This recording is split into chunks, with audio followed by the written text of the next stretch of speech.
My name is Claire. My preferred pronouns are she, her, I'll now ask my panelists to introduce themselves. My name is Grace Shoebag. Sourodip, here. Hi guys, Izzy first in reply. Izzy second she. And Elanor, they she. Sam speaking first in reply. Jenny speaking second. Xavier, third, please. Thank you. Speaking time is 8 minutes. I'll count once at 15 minutes, stop 15 minutes at 8:15, and then reply speed, which is I'll count once at 3, twice at 4, and I'll stop 2 minutes at 4:15. Speakers, please time yourselves as well. Today's motion is that we support the proposed expansion of the public interest test. I'd like to call upon the first round of discussion to be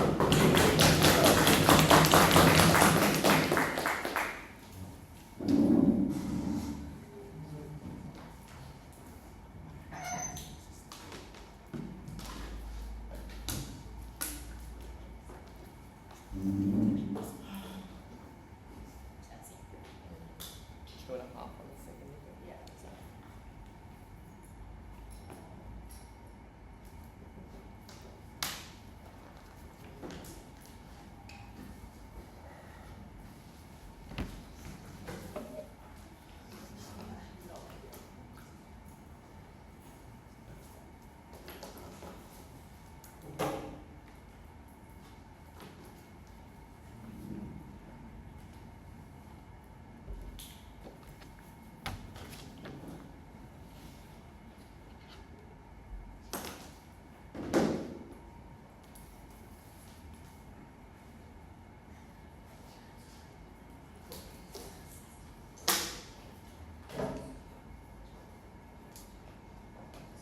I'll first explain that we get better foreign takeovers, then I'll explain that even if we get less foreign takeovers, that is still a benefit and still the path to victory for us. Before that, 2 notes instead of what do we stand for?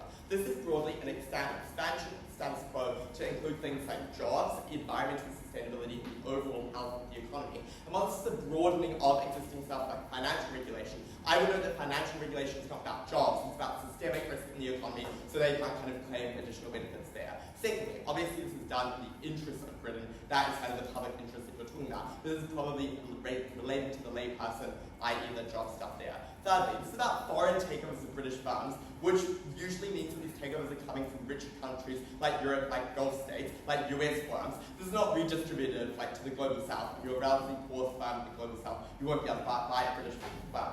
Fourthly, this is distinct from FDI. This is about specifically takeovers. So firms can still go in and set up factories and do operations and stuff like in Britain, but it is not that like this debate is specifically about takeover stuff. The last thing I'll explain is who makes these decisions. And this is just the existing authorities that make these decisions who are relatively well established. Obviously there is some political involvement like here, which we would say is probably like their right as governing parties of these countries. But crucially, there is obviously a lot of transparency and accountability here. If you're blocking a merger or delaying a merger, you need to justify that into the public and explain in the public interest why that is something that is particularly important. Obviously, you get the publishing of that information in a way that's relatively free and fair. In terms of what they stand for, obviously this is the status quo, this is no fear, this is a sports debate, they have to oppose this policy as a whole. And I finally know that this is not in the interest of Britain. This debate is about what's better for the world as a whole. First argument, better takeovers. And first I'm going to explain the 3 scenarios where takeovers are likely to occur, and therefore explain why we improve those scenarios there. The first thing I would say is that this is often not going to be occurring with flailing and flunking British companies.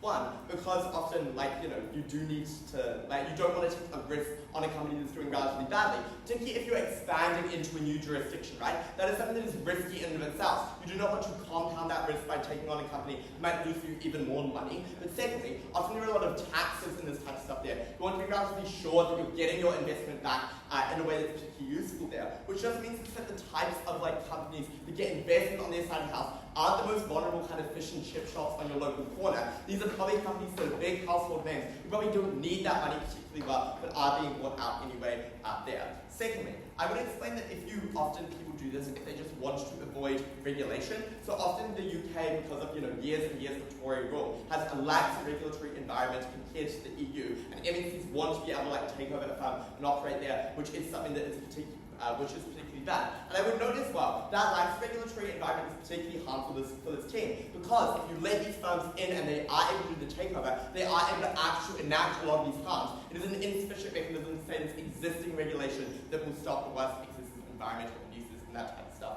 there. But thirdly, I would just explain that the UK is a particularly attractive place to invest, on either side of the house. There is high degrees of education, things like human capital, the proximity to financial institutions and network effects that you get from being in a place like London. And thirdly, there's a lot of cultural prestige associated with the UK, which is something that's particularly important. What all of those things indicate is that there is a set of firms that are likely to invest in these things on either side of the house. There is particularly high demand there. That means that these people are relatively willing to tweak their proposals and maybe make it a little bit better for the people on the ground on either side of the house and still get that investment. At our worst, it is probably a little bit slower in terms of there's maybe a delay in the M&A process, but you will still likely to get that takeover where that takeover might require. What happens on our side when you increase regulation there? One, you still get obviously the good investors who are going to do the best stuff, because this regulation doesn't affect them. If you're a really benevolent actor and you were going to benefit sustainability and people on the ground, obviously you wouldn't be denied by this process, you wouldn't be scared of that. We still get all of those ones. But secondly, we also are able to tweak the ones that may be more in the middle, so that they actually adapt their proposals to include plans for how they will reduce emissions, how they will benefit the average UK person on the ground, which often are not things they're intrinsically opposed to, but are just things that are absent from those initial business stuff there. What this means is that you get more sustainable environmental regulation, you also get better jobs and stuff which are less can be offshored away from the UK and away from people who work on the front line. And thirdly, you get less anti-competitive behaviour. You're less likely to come in and do bad things to domestic small businesses, which is something that is particularly beneficial. What this necessarily means is that at the moment, while the UK is in a position of relative economic weakness, the problem is not a lack of capital. There is a lot of capital in the UK. The problem is a lack of productivity, or people actually using that capital in a way that's relatively well. We explain it on our side of the house. When you focus on those people in the UK and improving their lives, that is something that is particularly better. But even if the deals do not change on either side of the house, you still get the same things going through. Transparency that we get is a benefit, because you actually have to explain and justify how your investment is in the public interest. You do have to do that publicly. This body has to explain its decisions, which is particularly important in the UK when there is a lot of a sentiment against foreign influence and against foreign buyouts in terms of things like the Brexit vote, where people perceive that globalization on their side of the house is something that's going to harm them, it's going to destroy the environment, it's going to take away their jobs. That is something that empowers malicious actors like Nigel Farage or whatever to do lots of bad rhetoric about the globe in general. On our side of the house, when you force those companies to justify themselves and how they're actually benefiting the average person on the UK, that is something that's very beneficial. At the end of this, we improve takeovers, we still get the good ones, and we're able to get a number of benefits from that. One, we just benefit the massive number of people in the UK working in jobs who just do not get fired now, because it's a lot harder for these companies to do them. These are the millions of frontline workers who are the most vulnerable in the UK. But secondly, lots of people outside the UK depend on the UK economy being stable in terms of things like exports and actual trade. You're able to benefit those type of people when you have a more sustainable UK economy. Thirdly, you massively benefit the environment, which does benefit everyone, and the UK probably should trade off some economic growth in order to reduce emissions, given the massively bad role it's played in the past in terms of doing those emissions and doing those really bad things there. The second argument will explain, even if we get less takeovers, that's still a benefit. This operates in our worst case, where absolutely all of these takeovers get blocked, and they just walk away, and then you do get more capital flight from the UK. First thing I'll explain is that there's just no impetus for these foreign takeovers, because the UK has a lot of capital. One, empirically the UK is a very big economy. Secondly, British firms have lots of connections to other firms. They do tend to be relatively integrated into the global economy. Thirdly, there's a well-developed financial sector, which means you're relatively able to give out loans, so that firms are able to access capital that way rather than necessarily having to be bought out. But fourthly, just through process of colonization, there's a lot of capital accumulation in the UK, which means that there is not a need for lots of investment. There's not a country in the global south who does not have capital and needs this injection. They are not able to leave on that type of thing. What this means is that if you're not taking taken over. It's just not okay. You can get taken over by a domestic firm, or you can get a loan. These companies are particularly beneficial. The final thing I'll explain is that some takeovers are just actively bad, and those are the type of takeovers which they have to stand for going through on their side of the house. The type of takeovers where you buy out a British company, you fire all the British workers, and you offshore. That is absolutely disaster for those people, and it could be harmful for them. Secondly, there are lots of takeovers which takeover companies culturally important to the UK, and also can be used for things like sports washing in the instance of football clubs, like Gulf states there. Thirdly, you get lots of profit repatriation to places like the US, money sent overseas which never gets seen by workers. Fourthly, obviously there's a lot of environmental degradation. Not all investment is good investment when you're able to escape those regulations. Finally, we just suggest these firms can use this money in more productive ways when they don't put it in the UK, which doesn't need it. Incredibly proud to propose.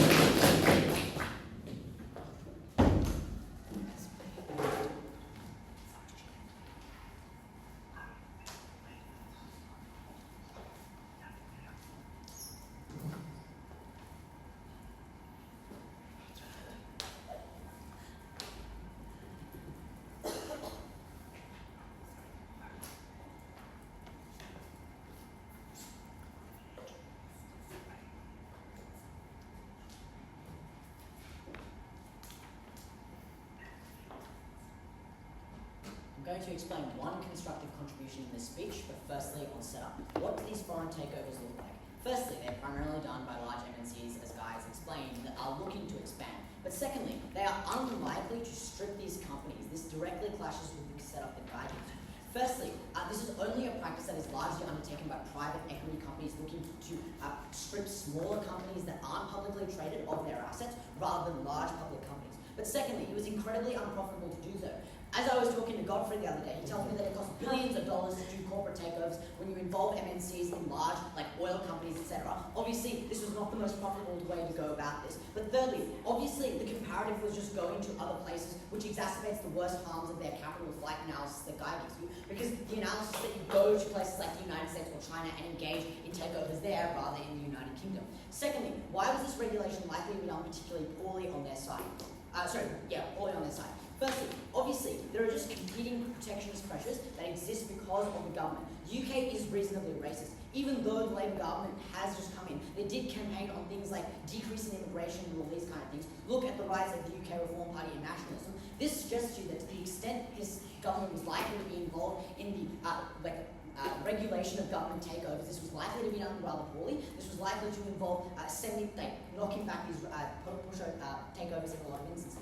Obviously done, it was likely to be done somewhat poorly on both sides, but why was it so much worse on their side? It was because on their side, you give them an incredibly nebulous criteria, as the info side says, of the whole sustainability of the whole economy, upon which you can give political actors the capital to now reject these takeovers. You can say something like, this is broadly going to affect these kind of things. Note that this decreases the burden for them to actively report to the electorate. This actually decreases the bar that they have to reach in order to knock these takeovers back. That is likely to be quite bad. Obviously then, this was likely to be done far worse on their side. Thirdly, why was the current regulation sufficient? The first reason was that obviously the regulation was actually, there was a current competitive watchdog in the industry. Like the United Kingdom has something like the ACCC in Australia that was likely to do this particularly well. This was comparatively far better because you have things like experts, and this was an independent political body that already have these mandates that do this particularly well. I think this becomes worse on their side when you give more political capital to political actors to take these regulations and send them back. Okay, what are the macroeconomic effects of this policy? That is going to be the constructive contribution coming out of NAB. Firstly, I think this debate does just rely on one mechanism and then contesting the impacts of that, which is that we do just get less hostile takeovers. Firstly, takeovers in general. Firstly, because regulation makes it harder, therefore we get less takeovers that will actually reach the bar of this regulation. Secondly, because regulation disincentivizes even the attempt to engage in these takeovers. And thirdly, because it just costs a whole lot more, it stretches out the process for months longer, which makes these takeovers even less attractive. No, the setup is important here to explain as to why these are far more likely to be rejected, far more likely to not go ahead in the first place. It means that you don't get this kind of investment into the United Kingdom. Okay, this is probably the most important aspect of the debate, which is what companies are we actually talking about? Guy tells you that it is the largest publicly traded companies, the companies that you're likely to be familiar with as home brands. Sure, they're likely to be large publicly listed companies, but importantly, they're not likely to be the largest, and that's for a few reasons. They're likely actually to be on the smaller end of public traded companies, because these are the companies that are actually susceptible to takeovers. Why was this true? The first reason was that obviously there was a market benefit to engaging in takeovers with these particular set of companies. Secondly, these were the companies that were likely to fail or degrade significantly if they weren't taken over. Note, thirdly, obviously this was just a last resort, which does clash directly with the material Guy gives you. Because if they could do things like get loans and like all this other stuff, they probably would have done these things. Because hostile takeovers are probably the last resort. They don't want their why would a CEO want to lose his job to a takeover? Just ask yourself that question. But the final thing to explain is obviously that in the status quo, a lot of these companies are already over leveraged in terms of their capital structure, which suggests they need a takeover rather than more loans. Okay, at the end of that, you should believe that this was a large set of companies, but probably the companies that were likely to fail. Note that these were the companies that then degraded competition in the United Kingdom, made competition worse when they failed. We're going to directly flip their outcome on competition. But also just the intuition pump here is that it's a lot of like companies like tech companies with like highly specific IP, for instance, that all of a sudden can't compete with the costs of like China and South Korea who are also engaging in this kind of thing. That gets worse on their side. Okay, let's get now into the impacts. And I think this is where both teams are probably going to disagree. So let's spend a lot of time mechanizing this. Firstly, I'm going to explain why we get more competition on our side. We're just going to bite the bullet here and explain why free market capitalism is just so fucking good. Firstly, we have more capacity to compete with these MNCs because it was harder to outcompete them in the comparative. Firstly, it is because they just had so much capital to do so.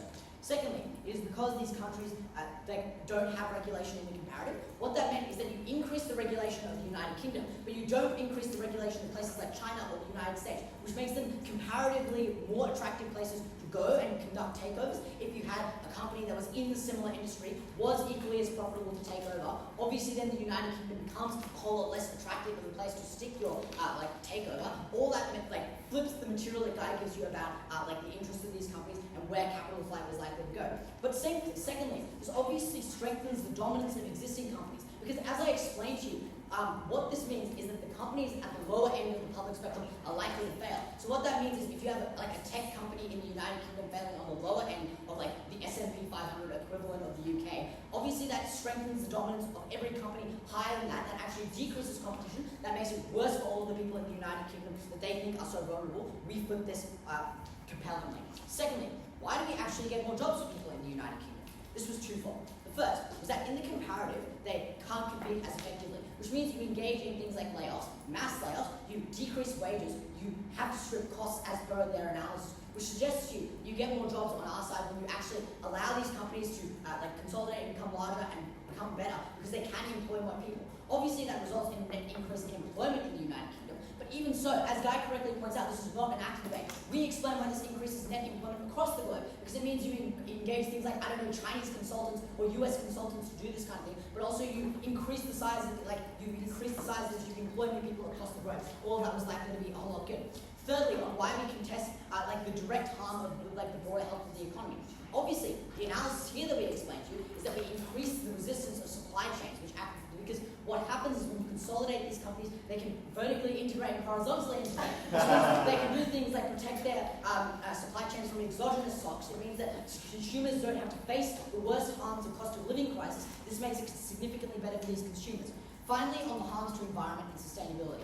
They explain that this is going to be better for the environment. I have two observations. Firstly, the United Kingdom isn't a particularly lax regulatory environment on the status quo compared to places like China and the United States. But secondly, as obviously that has been exacerbated by Tory rule. If you guys have been following the headlines today, obviously the Labour government was just voted in, and they campaigned largely though on immigration, also on environmental policy that was likely to flip this. We have natural incentives, therefore, to increase this regulation, which was likely to happen on our comparative anyway, and decrease this environmental harm. Finally, on sustainability, noting that we flip this, we just get more capacity for things like green tech. That decreases emissions, flipping their worst harm on this, because you get things like less tech companies with unique IP failing out, or green tech companies with unique IP failing out, which means they can do all these good things which result in greater sustainability, it is unclear that they deserve this on the comparative, given that you go to places like the United States and they have symmetric incentives to do this. We make it far worse to go into the United Kingdom where they explain these historic harms were.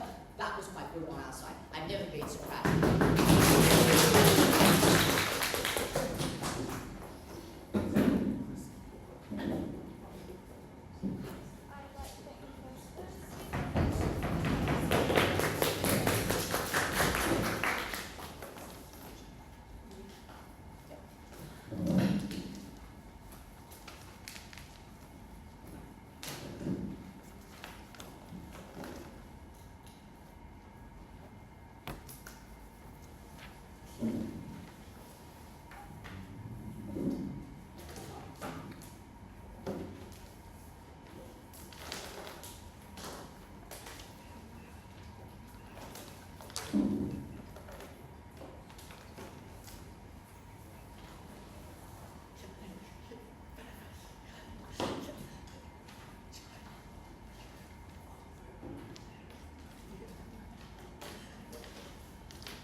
If it is the case that these companies come into the UK and they create jobs and they buy up in investments and they make the world better, these are the exact type of investments and buys that we get on our side. Because uniquely, this side never actually contend with their counterfactual in this debate, which is that they have to accept that there is a lower barrier to come into the UK. There are less regulations, the types of regulations that stop things like buying out jobs, the types of things that stop people from getting laid off when a company moves in and then offshores all its workers to Manila or into the Philippines, right? What we explain uniquely is that we implement an additional set of requirements that means that the companies that move in are good. Maybe they get more investment in the short term, but maybe that investment just goes overseas, goes offshore, they don't get the benefit there. If you believe any regulation is good, if you believe that their nebulous foreign policy regulation and national security regulation is good, you must believe that it gets better on our side. Three things in my speech there. Firstly, what is the trade-off and is it done well? Secondly, on the quantity of investment. Thirdly, taking them at their absolute best. Thirdly, on vulnerable groups, jobs, and the environment. Right, let's talk about what the trade-off actually is here. Seb tells us that there are private companies that are going to do this, that they're really, really evil, and that on their comparative, they go to the US and China. What we explain is that if these companies are really, really good, they're uniquely not harmed by these clauses. Actually, we think it's an additional benefit because it now means that all they have to do is just justify why it's good that they're creating jobs. Like, that seems like a pretty good thing. But we think, we point to a whole bunch of reasons why they are likely to continue to invest in the UK. What this means is that if the companies cannot prove that they are good for jobs in the UK, it's probably fine that they go to a different country, to a different place where they are better regulated. We explain that that's actually a benefit. But what they explain next is that there are active harms because this is a trade-off. They explain three things here. The first is that it takes time. A couple of responses here. Firstly, we would just say that if time is a really bad thing, it concedes the fact, if they consider this time wasted, it concedes the fact that they're just bad investments that get through on their side and we spend a bit less time on it. We would much rather take a bigger upfront cost to the government than jobs being stolen later down the line. Secondly, we explain that this body already exists. They have to do a whole bunch of checks. This seems like a pretty marginal harm on our side. The next thing that Seb tells us is that the government is racist and is going to do this badly. We would just say national security probably is in and of itself a nebulous reporting process that allows for things like racism to exist. If you believe it exists, it must also exist on their side. This is not a harm in this debate. But second, so we tell you that that's entirely symmetrical. But then they tell us that this is analogous to things like the ACCC that regulates competition in places like Australia. We explain that this is not analogous because that body is reactive. This is a body that is proactive and requires you to justify your investment and your spending. It's entirely different. The final thing that we hear, that is the final thing that we hear. Right, so what you should believe at the end of this is that if they have to stand by the system too, right? They are defending a counterfactual that is the status quo. And what we explain is that we impose a couple of additional tests that are a good thing because it means that the types of companies that come in and buy out UK companies are the good ones. They need to engage with their counterfactual, they need to defend it. Right, let's talk about what kind of companies are likely to get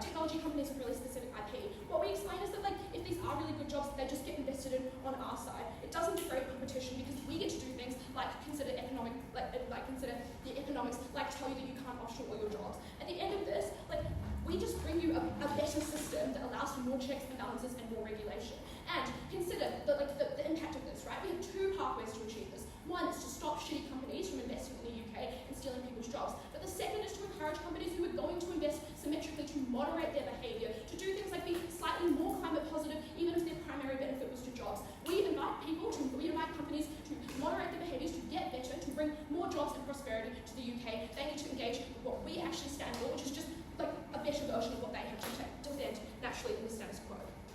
Right, let's talk about the quantity of investment. Because the main push from that Affirmative team, and I think the strongest push, is that we're going to lose huge amounts of investment on our side. A few reasons why this is not the case. The first, we think there are 7 reasons why companies are always going to invest in the UK asymmetrically, and why this team needs to explain why for this set of companies I'm about to explain, the tipping point was an additional report on your environmental plans in the UK. A few reasons why these companies will always invest. 1, there's a huge amount of international prestige from investing in the UK. 2, as Sid points to, there are really specific and cool tech IP that exists that you want. 3, we explain there is lower regulation and comparative investment in countries like the EU that's really appealing to Gulf state countries who want investments. 4, we explain that there's a whole bunch of stagnant labour that can be capitalised on in the UK. What we explain is that this means there's always incentives for certain companies to invest in the UK. We get them more, and this team needs to explain why the actual tipping point is 1 additional report. The next thing we explain is that constructively, we actually increase the amount of investment because we align the incentives of the left and right wing in the UK. We align business incentives and we align incentives to encourage more direct investment because we remove the narrative that people are going to come to the UK and steal your jobs. We remove the narrative that these people are screwing over coal factories. We remove all those narratives that conservatives buy into and explain are really bad for investment, which means that we actually increase political capital. The second way we do this is because what we explain to you is that the first firms that are likely to get bought out in this scenario are the ones that had the most to gain, right? They're not the ones that could have just kept trucking along with the UK, and maybe they could have been slightly more effective, but they were going to continue operating anyway. We explain that these are the ones with the most to gain, which means that when people look around and they see that the foreign-owned companies are doing really, really well, they tend to like them, they tend to do well. They're not doing things like screwing over and stealing people's jobs and offshoring work. That means that you increase the political capital for investment. We get more on our side. But even turning outside of the UK, we change the decision-making calculus of potential buyers because they now can go into the UK knowing that every company that's moved in has to do things like environmental regulation, has to do things like job regulation, has to do things like help people, and that means that they don't have a disadvantage when they move in and say we're not going to offshore our jobs, we're going to keep them here. Companies change the decision-making calculus. People in the UK do. We get more investment, not less. So let's talk about how that affects jobs. This team explains to you a couple of things. They explain that when you have less, they explain that our comparatives, that companies in the UK have to lay off workers, and that that's really bad. What we say is that the takeovers that would come into the UK and increase net employment are obviously allowed on our side, right? But what it might mean is that they are funneled into a slightly different region than they would otherwise have been, maybe a place with more latent workers. We explain that it's a really, really good thing, and that also it's never actually the tipping point. A slight change in location is not the tipping point for you to stop investing in the UK. You get the same amount of investment. Their second claim here is that they're more likely to go to other parts of the world. What we explain that it's probably quite good if you couldn't meet the regulatory requirements in the UK for you to go somewhere else, but notably you had to meet the regulatory requirements there. So maybe it's quite a good thing if you get more investment in the global south. We don't think that that's necessarily a harm, but in the UK, if these companies were not able to justify why they were good for workers, why they couldn't meet the minimum wage requirements in the UK, but maybe you can meet them in another country, that probably is a good thing that they go to that other country. Obviously, it'd be great if everyone could be paid the same as the UK. That's never going to happen. What we then explain to you is that this team does not get the economic and job benefits that they tell you that they do. And that's really, really crucial in this debate because, as we explain, financial considerations are insufficient to trickle down to people who actually make a difference, right? This is the type of work that prevents things like the GFC from impacting your country, but does not actually ensure that you get a job and does not actually ensure that you get food on the table. These are people who cannot access jobs in the EU. These are people who have latent productivity issues. We get them jobs, this team doesn't. Finally, on the environment, we just explain why this is so critical that you get higher barriers to environment. We tell you that in the long term, if you make more environmental investments now, you save money down the line when things like oil crises hit, when Ukraine gets invaded, when petrol prices soar. But also it encourages local companies to improve their financial competition and their environmental regulations. At the end of this debate, just consider if you think the system is good, we literally make it better by expanding it to include better things, you must vote affirmative.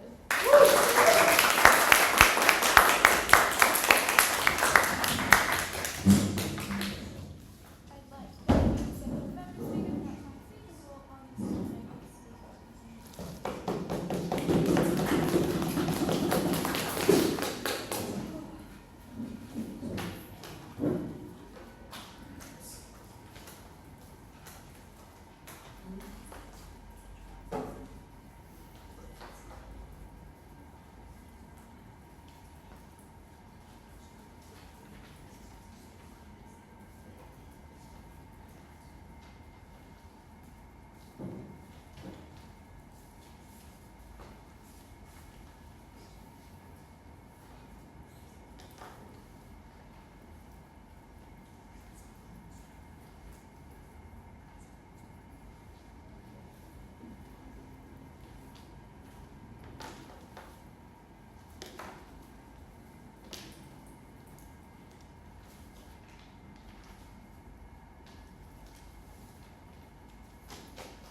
My speech will start at 3. Three things in the speech, firstly in terms of environment, and secondly on related to investment, and thirdly in terms of jobs. Firstly on the environment. Several responses here, and I think first thing here we point out to you is environmental regulation in the status quo is quite sufficient. There are several structural reasons why this is likely going to be true. Number one, I think there is check and balance existing in the public that looks like, for example, there is a well increasing knowledge in the status quo, like in terms of amount of education people receive, amount of effect that global climate change is likely going to bring to people in the first place. That looks like a lot of disaster happening in different areas that is likely going to making people having higher prices of accessing electricity, and also all the other basic necessity in the status quo. But secondly, I also think the structural reasons here is United Kingdom has been spending a lot of money on aiding a large developing country improving environmental regulation in the first place, which means that it's going to be extremely bad for UK to be called that they have really bad poor environmental regulation on evaluating regulating multicultural cooperation in the first place. That's exactly the reason I have intrinsic incentive to make sure environmental regulation is going to be good in the first place. I understand this response is a mitigation, but not here. They need to prove to you why environment is going to be a really large change simply by this policy in the first place. I think the problem is this case is their impact just doesn't really fly in that large scale. The second thing that I want to point out here is just a lot of corporations who are passing the test are willing or having the capacity to follow those regulation in the status quo. That looks like, for example, if you don't follow environmental regulation, obviously you will pay fines that is against profit and incentive in the first place. But secondly, I also think it looks really bad on appealing to the public. And notice here about MNCs coming into one country, they need to appeal to local consumer base. That's exactly the reason why at a time they have holistic knowledge on why environment is actually quite important in the first place. It's quite important. But thirdly, I also think that it's going to be better in comparison to the counterfactual they are trying to propose to you. They say either you don't get takeovers by multicultural corporation, you get takeover or getting loans from banks. But obviously, smaller company has less capacity to feel environmental regulation, have more incentive to exploiting or lobbying government to reduce environmental regulation so that can maintain profit margins so that they can survive in the market in the first place. That's exactly the reason we have bigger companies coming to take over, smaller companies or weaker companies going to be a better thing in general. But secondly, I think they need to spend more money in terms of innovation or advertisement so that they can compete against other companies. That's exactly the reason we have a larger capacity. You need to prioritize companies who have larger capacity on following environmental regulation in the first place. But then let's then talk about why their response in terms maybe those multicultural corporations will not come into this country and then they go to other country. It's actually quite good for a developing country. No, I think it's going to be bad for a developing country. Obviously, UK has better environmental law compared to developing countries in general, and that means that if the counterfactual they complain to you is going to be those MNCs going to other developing countries, then it's going to be far worse for the environment. That turns their impact directly against them. Let's then talk about investment. I think there are several things related to investment here.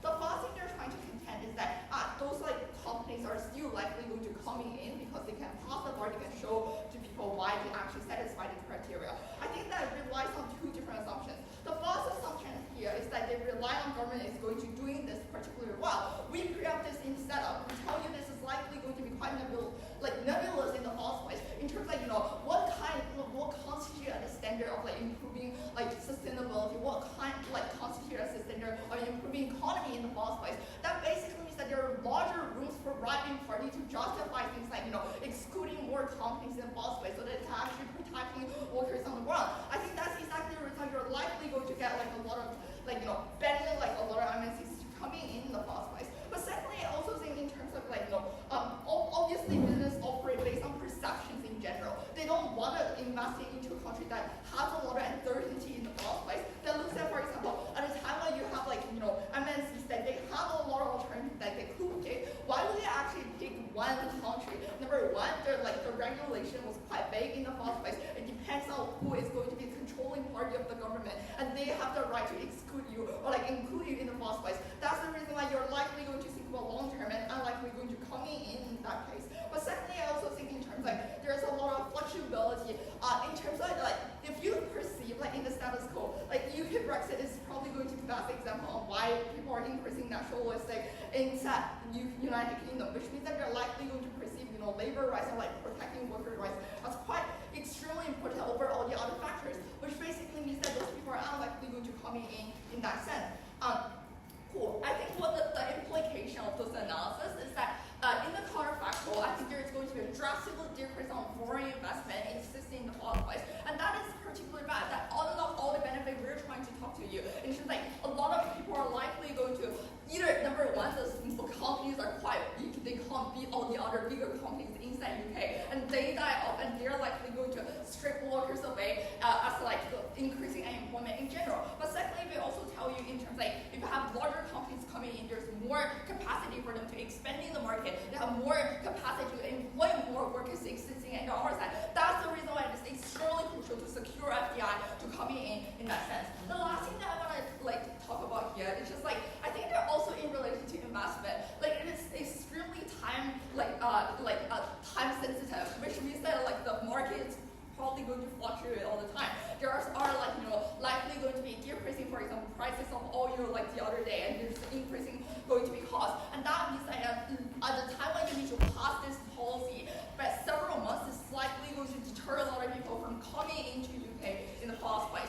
That's exactly the reason we're likely going to get all those benefit into relative jobs and our side. Then let's discuss in terms people tend to foreign investment more if they actually comply with this. I think this response coming from 2A is actually working the best on our side, right? That explains the reason why you don't necessarily need to add those standards on our side, and then the company are still likely going to follow environmental regulation.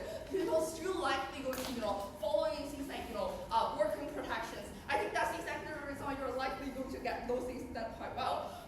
Let's then talk about the claim in terms of transparency, because their claim coming from 2A is that at least this increasing transparency because you need to explain to the public what that actually means. There are several responses why this is not likely going to be true. The first reason here is obviously because this happened behind the door. That looks like, for example, company A submitting an application and then they just receive a feedback coming from the government, which basically means that all those things are not being exposed to the media in the first place. But secondly, even if this is exposed to the media, I just don't think people in general have the incentive to have the check in terms reading a 50 pages long document to explain why this is justified or why this is not justified. That's the reason why they don't get this transparency as they're trying to claim in this debate. But thirdly, I think even if this is likely going to be true, I think it's likely going to be done in the interest of UK government in terms why you're likely going to be blocking more FDI and trying to justify that in terms you don't have meaningful discussion of transparency existing in the comparative. The last thing that I want to talk about in this speech is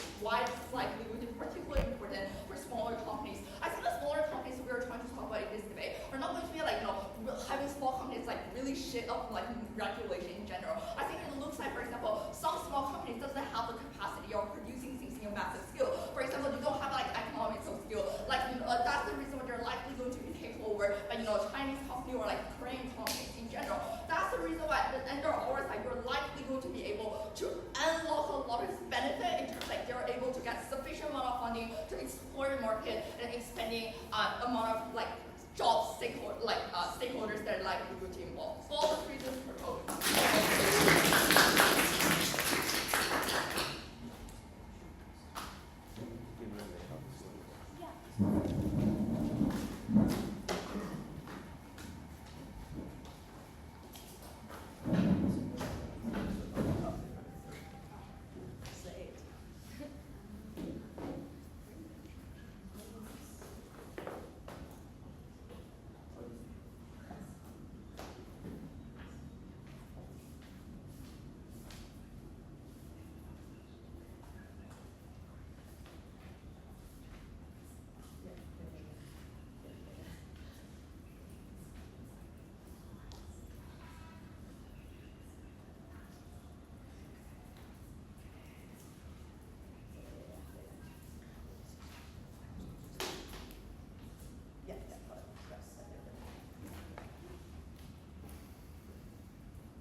apologies for my voice correcting. If you believe Sam and Godfrey that it is too hard and too expensive to offshore a bunch of jobs and strip companies of assets, then this regulation will just never harm anyone. Because it will just mean that companies that were going to do these takeovers do them the way that they would have anyway. But now you just assure against the companies who might have done it worse. And you give the public a means to believe that foreign investment and foreign takeovers were in fact in their national interest. And that was a good thing. Because look at all of these negative claims. You will block a takeover and then everyone will lose their jobs. But clearly, that would be bad for jobs in the UK. And we stand for a clause that ensures that people still have jobs in the UK. So if you stripped a company that would give people jobs, that would clearly be against the regulation we stand for. And then they say, oh, you will block a company that might save the environment through its technology. But that would be quite bad for sustainability, which is also what we look for on our side of the house in our regulation, which means you would not block that merger because it would be good for sustainability. All of the benefits they try to get are things that we get on our side through the mechanisms of this regulation. It is a good thing.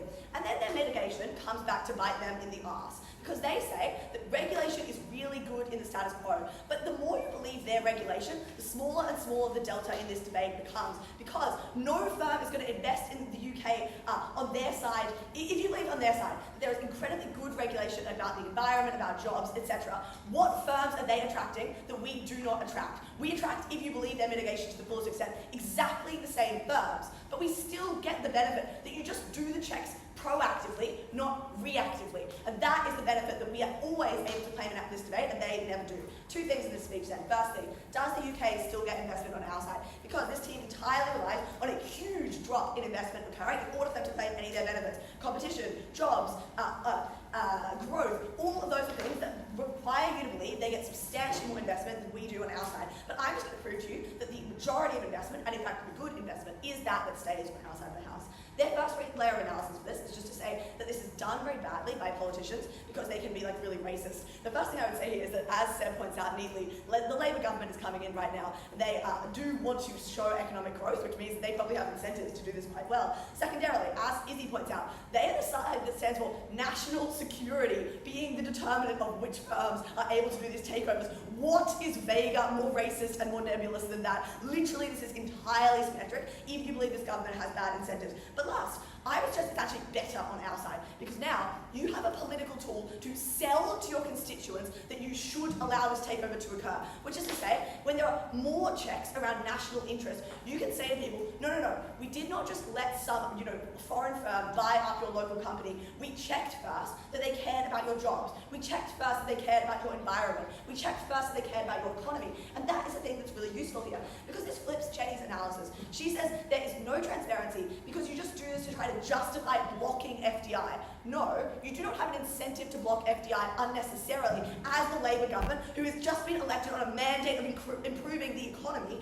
What you have an incentive to do then is to use this as a tool to show people that FDI is, FDI is symmetric, that takeovers are not scary, that takeovers are something that are good and can be good for the economy. And that flows on to things like FDI, and it helps to encourage people to be more receptive to things that might actually be good for their economy, but go against the sort of protectionist impulses that have taken hold in the UK in recent years. That is a benefit for us. But lastly, obviously, you can just do things like ask economists who don't do this badly. If a small business going under costs you lots of jobs, you do not let that small business go under. You allow the takeover to occur, which means that we just get this benefit on our side. The next layer of analysis is just to say that regulations are hard, so you don't invest. Notably, as I point out in my intro, this is tense with their own characterization that regulation is essentially symmetric is what they're trying to claim, which means that they will not cop the harm, but they will cop the benefit. Obviously not. But I would equally flip this, which is to say, when you have less fear that you will be regulated once you've moved into the market, you have more certainty, and that's a good thing. On our side,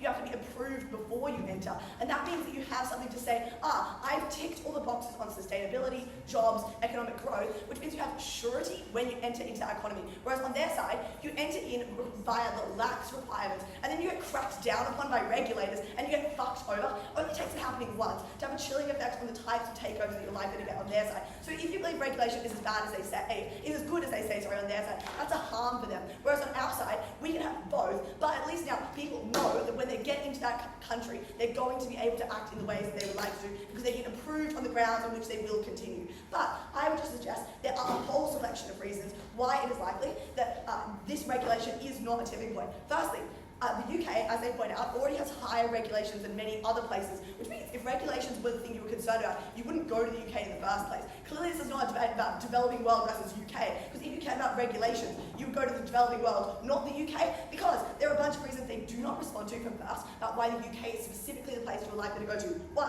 unique access to capital. 2, unique access to types of markets that you want to move into. 3, a specific labour force, and a labour force that's supported by things like the national healthcare system, by welfare, by all of those benefits that do not exist anywhere else in the world that you cannot access if you go anywhere else. You do not go to other options. This is the place. China, way too regulated. Why would they go there? Entirely state-directed economy. EU, way too regulated. Why would you go there? Entirely different. US, if you were going to go there, you'd go there anyway. This is not the delta in this debate. Obviously, you still go there. So, at this point, I don't really know what benefit they have. Their last layer analysis, it's a longer process. I'm sorry, it's already years and years, but we build that in from the start, which means it's not a longer process, it's just a different process. It's the same amount of time as on their side where you check for national security. So you add an extra layer of checks that you do throughout the entire year-long process anyway, which means that there is no delta on this. You change that bit from the start. What that means is the takeovers are just better on our side because the incentives to invest remain symmetric. The reasons you do it are symmetric, but you just up the standards a little bit. You go in with more surety. The public likes you more, you increase investment into the long run. But we stop the collection of takeovers, and they never contend with this. Because maybe they can mitigate down our benefit and say, no, not many companies will do takeovers badly, but some will, and some have. Look at the sports washing that has occurred by buying up US firms. Look at the things that are, the degradation of environment that can just occur, because you do buy up a firm and then you do really bad things with it. And I would suggest that those are things that only our side is able to do. Even if you believe this is a small benefit, it's a benefit that only we are able to stop. Next, even if you lose investment, why do we still win? Firstly, we win on the places that this investment goes to, because they, I think, are just a bit confused in their case, which is to say they're like, you might go to China otherwise. I don't know, seems kind of fine. Like, China also struggling economically. If money goes to China instead, like slave in China, like seems pretty good. And equally, it is also like quite regulated, as they say, unsure what harm accrues. Equally, even though there may be lower labor laws and stuff like that, more jobs is probably just a good thing. Like having more money, having more jobs increases the amount that you can get employed in those places. And hey, if you believe that developing world analysis are more vulnerable than the ones that you stand for. Next, why will the UK be better off? They say you will fail otherwise. 1, the failing companies are just probably not the ones that we're talking about here, but are also the easiest ones to do on our side of the house, because you show that if they fail, you lose jobs. If you come in and support them, you increase jobs, which means you pass the checks on our side of the house. But also, even if you do not get these takeovers happening, they don't prove why you don't get domestic takeovers or other types of loans, because what we explained from first is that there is not an issue with capital in the UK. If there is a firm that is going to save the environment with its technology, obviously the UK government has an incentive to ensure there is domestic investment into that. But equally, this is not a debate about FDI. There's FDI on either side. These are the firms that are the most likely to attract that, which means that I just do not think the firms that they want to talk about are the ones that we're talking about in this debate. There's a group that are going to fail on either side that do not attract any takeovers on either side of the house, as we explained from first. But there are a group that can just survive on our side and do better on our side. So found to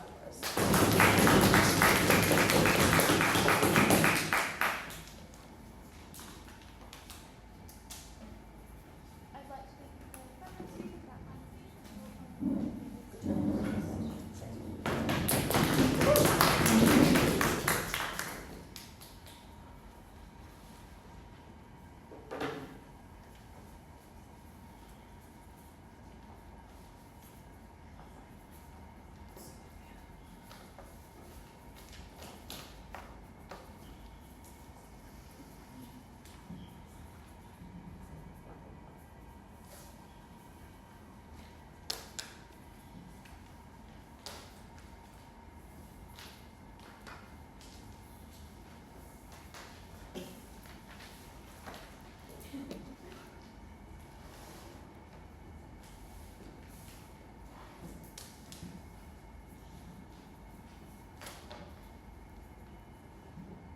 Side negative tells you that these sort of takeovers happen in London, where financial instruments matter and market forces have an effect.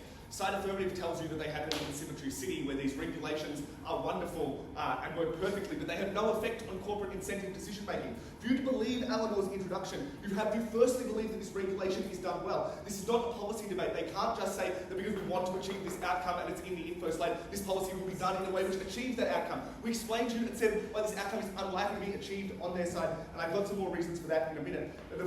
But the next thing they tell you is that companies have zero competing incentives and don't care about all regulation. They'll do this entirely symmetrically. But note that what that would suggest on Side Affirmative is this regulation did nothing in the first place. It had no effect on the corporate decision making. It had no effect on that decision making calculus, which suggested that there was no change in this debate and they were just making it harder for these corporations to enact in the first place. I think Symmetry City is a dangerous place for Affirmative to be.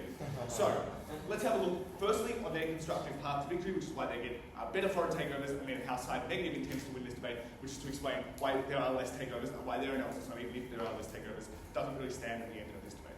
So, what do they tell us about better takeovers?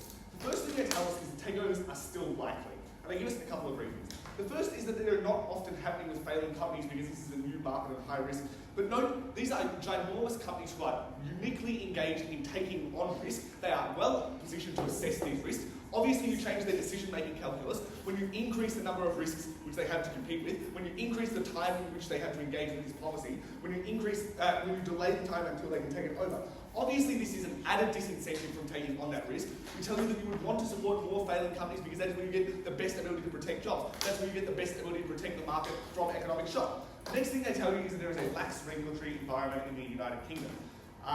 The first thing we would observe is that there's much higher regulation than the US. And we would note that whilst they did leave the EU, much of the regulation that they had whilst in the EU has stayed in place. It wasn't all stripped with Brexit. That was because there were significant delays in engaging with that policy in the first place, and because historically there's been much stronger regulation in the United Kingdom because the Labour Party has been much further left than the Democratic Party has been in the United States for the last 50 years, even though they've both moved to the centre recently.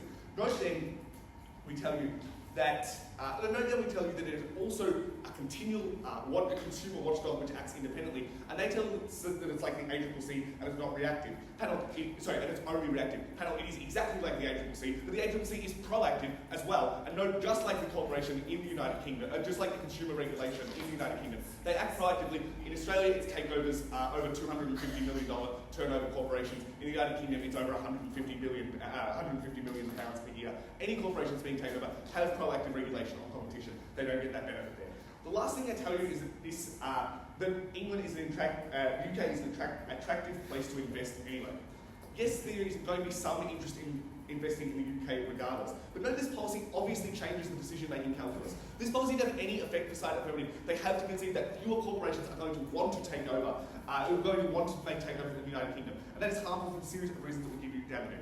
The next thing they tell you is that they get a better series of people doing takeovers, because they tell you that good companies still enter this anyway. But note that this is purely assertive, because the way they pass, firstly, obviously, even if they pass this regulation, it was more complex regulation to get around in the first place. They tell you that it's already years, but you are doubling the number of regulatory criteria that corporations have to contend with. Obviously, firstly, that just makes it a less attractive proposition to engage with in the first place. But secondly, it makes it more likely that you are going to be rejected for a criteria which you were less familiar with, a criteria which you were able to spend less time on because you needed to pass this quickly. You needed to set up this takeover quickly because you wanted to get the economic advantage which you had. Note that at their absolute best, Affirmative gets all the exact same takeovers that they get on our side, and that is an incredibly bad thing, because what we explain to you is that at their best, they get no benefit. At their worst, you stop failing companies being protected, and I'll explain all the impacts of that in a moment. The last thing I tell you is that there's more transparency. The panel was unclear why this more reporting existed on the comparative, because the government regulator had to publish their decisions for all the same reasons. Obviously, if they were going to use nebulous things like national security, they could use equally nebulous things like broad economic growth. I don't think they got a transparency benefit on their side. So, at the end of that, it was incredibly unclear that you got less takeovers. It was incredibly unclear that you got better quality of takeovers, because it just affected the corporate decision-making calculus in a particularly harmful way. And we would just observe that is bad for the series of reasons that we give you when we tell you there are less takeovers. I would look at things like management being taken over by Vodafone. Because management was going to fail. You were going to lose thousands of manufacturing jobs. When Vodafone came and took them over, you protected those jobs, you kept workers in the economy, and you stopped them suffering those worst harms. Let's have a look at why then takeovers are particularly bad. And they give you a lot of mitigation on side Affirmative to tell you that, firstly, there'll be a similar number of takeovers. And the first reason they give you is there's no need for them because there's an established system of capital, there's lots of capital around, they have an effective financial sector, and due to colonialism, there's significant capital accumulation. I would observe panel that is one mechanism, which is to say there is a lot of capital in London which is available. But they don't give you any analysis as to why these corporations are able to access that capital without a financial takeover. Obviously, what we explained to you that said that gets no response is that often these companies who need takeovers, often these companies who are engaged in this process are over-leveraged, they have an over-leveraged capital structure, they've taken out too many loans already. What they need is direct capital injection, which you can only get through foreign takeovers in a lot of these cases. So, the next thing they tell you on side of Affirmative is that we need to explain why this is a tipping point to fewer takeovers. I'll just observe that we have already down the bench, and just saying we need to prove a tipping point is not particularly a strong response. But we have 3 responses to this anyway, because obviously more are just going to be rejected under this policy. Because, and firstly, in some cases, in their absolute best case, that's because they were bad takeovers. But it's unclear when you have large-scale regulation, like protecting from financial risk, like protecting national security, why you will likely not to be able to stop these in the comparative. But what can tell you is that it's often going to be wrongly rejected. One, because it's more difficult and more complex to assess these proposals, which need to be assessed quickly. The government doesn't have unlimited resources. We tell you nextly that this is a disincentive to apply, because if they tell you that the regulation under status quo takes years and years to get through, it's unclear why doubling the amount of regulatory work you have to do doesn't take more and more years as a result of that. The next thing we tell you is that this is particularly important for those failing companies who need bailouts from international takeovers, because they will go under in that change period of time, because they are the ones who are the highest risk to take on. You want to add absolutely zero disincentives for them being taken over. This policy was going to add a very, very significant one. The next thing they tell you is that you go to countries like the Global South.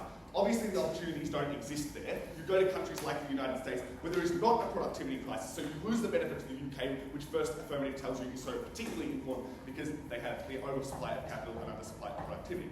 And you don't just go to the United States symmetrically, because obviously there just has to be some level of change in this debate. There are particular corporations which are valuable in the United Kingdom. They have useful IP, they have useful assets, which could make other companies more productive, which could increase global competition, which could increase the supply of jobs in the world as a whole. But they tell you would just have gone to the United States anyway. Obviously you wouldn't have. Obviously they must contend in this debate with the fact that there is a change.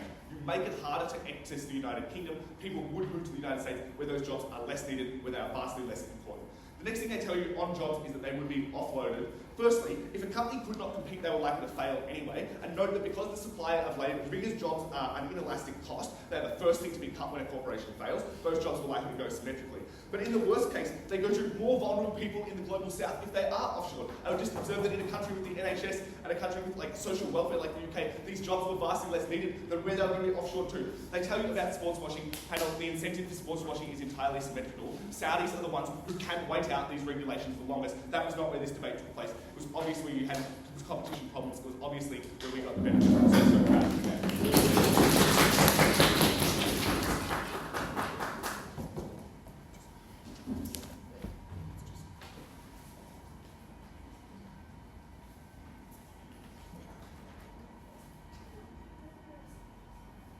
I'm going to start by addressing which companies are actually affected by this. Then I'm going to talk about whether we actually get less takeovers, and finally all the impacts.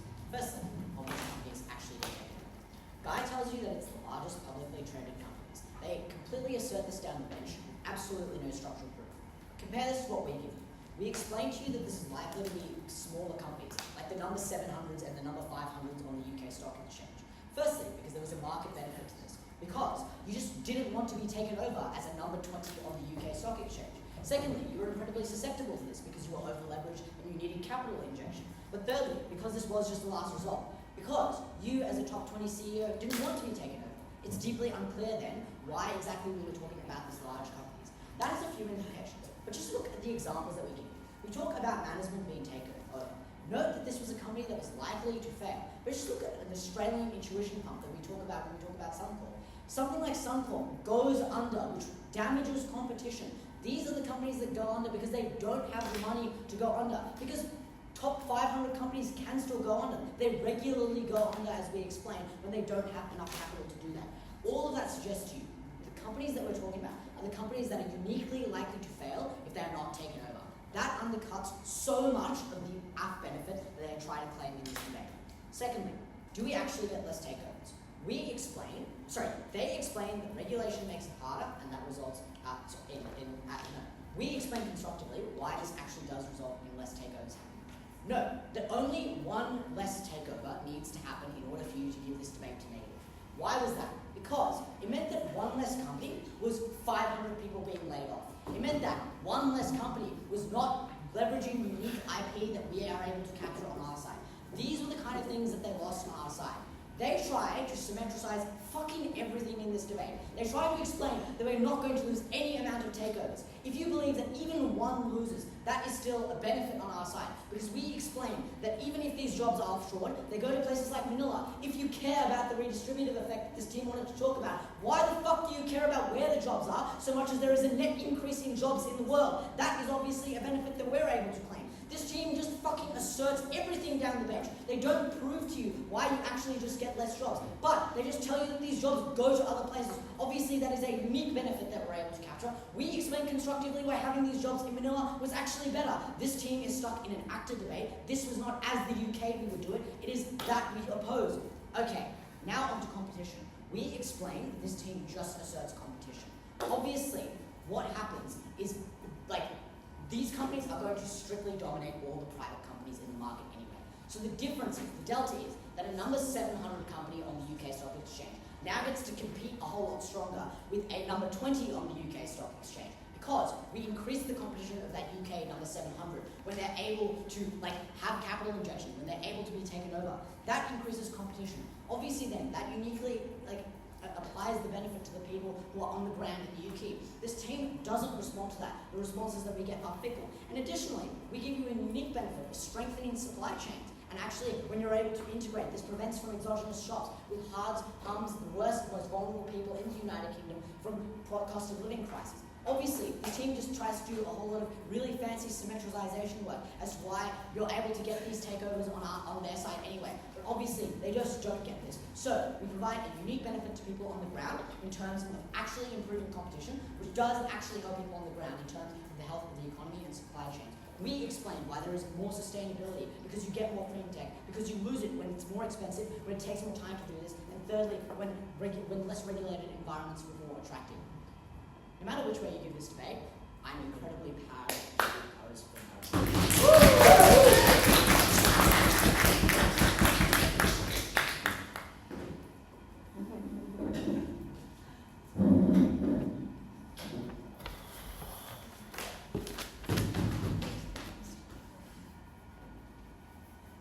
I'd like to thank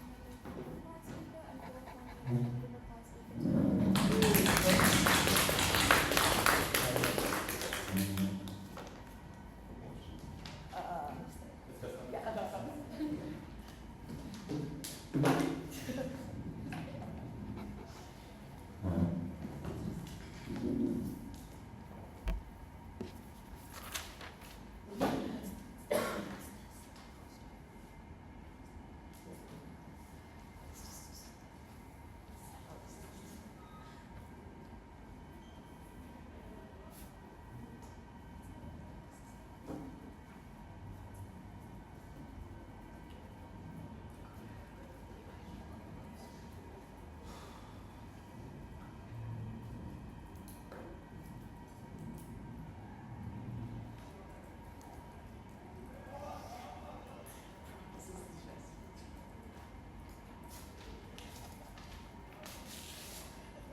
Bring a little bit of melodrama.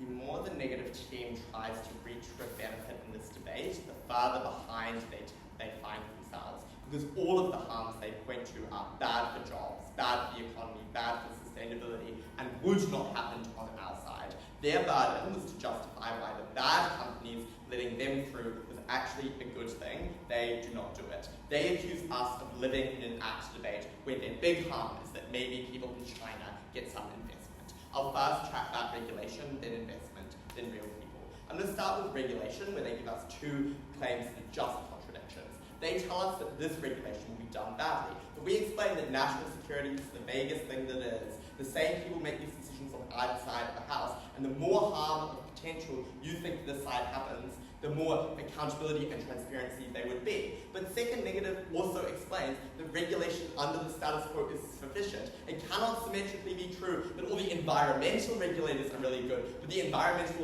regulators sitting on our boards would be absolutely terrible. But regulation under the status quo is not sufficient. After many years of Tory rule, it had been gutted, but perhaps more persuasively, their regulation is always reactive. It's fines after people have lost their jobs, after mergers have happened, after the environment has been irreparably degraded. Our stuff prevents that from happening beforehand, so it's just much better.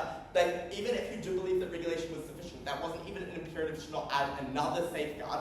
We stopped those slip through the cracks. What that regulation thing means is that these regulators can do it well. They need you to believe that they can do it demonstrably badly, that they would make these decisions really bad. And given that these regulators are likely to do it pretty well, you just intuitively give them a little bit more power to act to help real people. And now I'm going to deal with investment, which is their path to victory, noting that we're non-contingent on what type of companies are taken over. I don't think that quibble gets them very far in the debate. Their claim is that we gut investment, which we defeat in 4 ways. 1, we explain that this just doesn't happen. There are static reasons you want to risk, go to the UK, and those going to the UK are likely to want a little bit of risk and accept it per their own analysis. Secondly, we flip this in 3 ways. We increase reinvestment through a lack of profit repatriation. 2A explains we get more political capital from less globalization rhetoric because you can't see these people stealing jobs. And we allow people to tick these regulatory boxes preemptively so they don't get cracked on by their regulators that they want to say. Thirdly, they never explain, even if at our worst we get a bit of a delay, which we explain is unlikely because these M&A processes are long and it takes them the same amount of time to check 2 criteria as 4. These are relatively well resourced. And they don't even impact this delay. Even if it did exist, it doesn't get them very far. But even if investment is gutted, that is fine.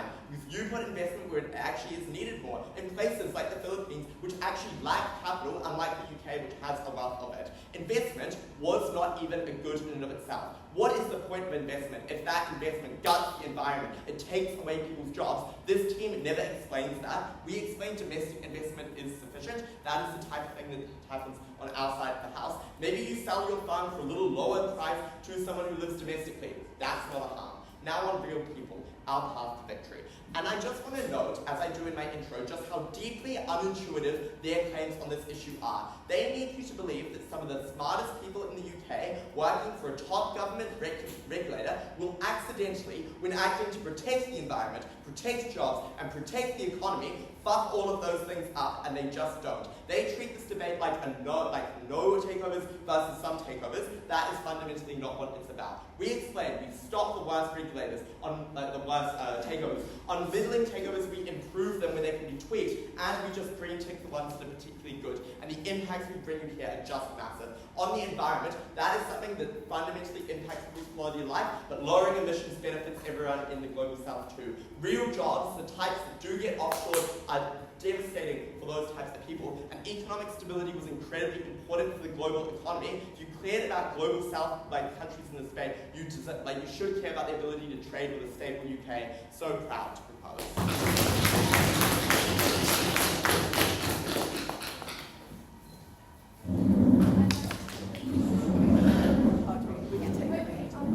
Can nobody talk about the motion outside 2 minutes while I go to the bathroom?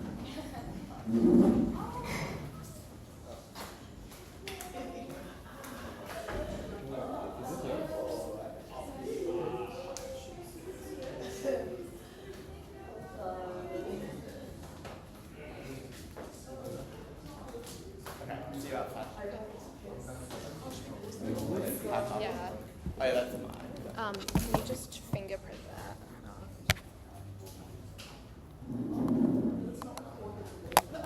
Yes, so true, in fact. Live stream it on the Instagram. Yeah, it's actually still going. Yeah.